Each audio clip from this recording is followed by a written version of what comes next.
नदी तंत्र सीरीज में आपका स्वागत है। मैं सचिन सहारन। आज हम बात करेंगे लूनी नदी के बारे में। लूनी नदी जो राजस्थान के अजमेर जिले की नाग पहाड़ी से निकलती है।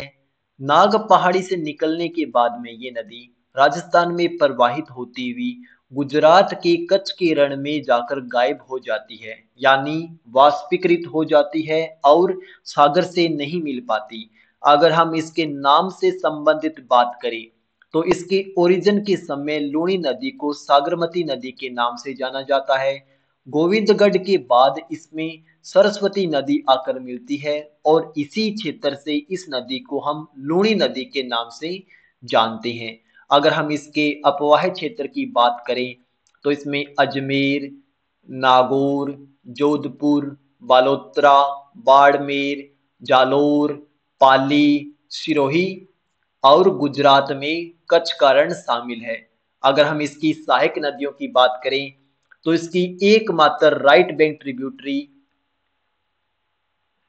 जो जोजड़ी नदी शामिल है, नागौर से निकलती है। नागौर से निकलने के बाद में ये नदी जोधपुर में जाकर लूनी नदी में मिल जाती है। इसके बाद में इसकी मुख्य लेफ्ट बैंक ट्रिब्यूटरी में गुहिया, बांडी, सूकड़ी, जवाई जो पाली से ओरिजिनेट होती है। इसके बाद में जवाई नदी की सहायक नदी खारी नदी जो सिरोही से निकलती है और जालोर में जाकर मिल जाती है। सांगी नदी जो जालोर से ओरिजिनेट होती है।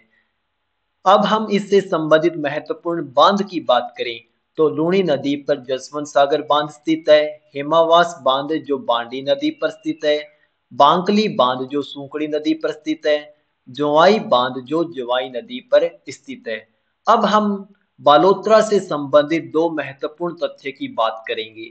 पहला तथ्य यह है कि ये नदी राजस्थान के मरुस्थलीय भाग से प्रवाहित होने के कारण यहाँ पर लवणता की मात्रा धीरे धीरे बढ़ जाती है और बालोतरा के पास में जाकर ये नदी आगे जाके खारी हो जाती है। क्योंकि लूनी नदी में पाली से आने वाली अधिकतम सहायक नदी बालोतरा में आकर मिलती है। इस कारण बालोतरा में लवणता की मात्रा बढ़ जाती है। लवणता की मात्रा के साथ साथ यहाँ पर पानी की मात्रा भी बढ़ जाती है और पानी की मात्रा बढ़ जाने के कारण हम देखते हैं बालोतरा में सबसे अधिक बाढ़ आती है। तो बाढ़ और लवणता के कारण इस नदी में बालोतरा महत्वपूर्ण हो जाता है। इसलिए इस नदी को हम आदि खारी और आदि मीठी नदी के नाम से भी जानते हैं।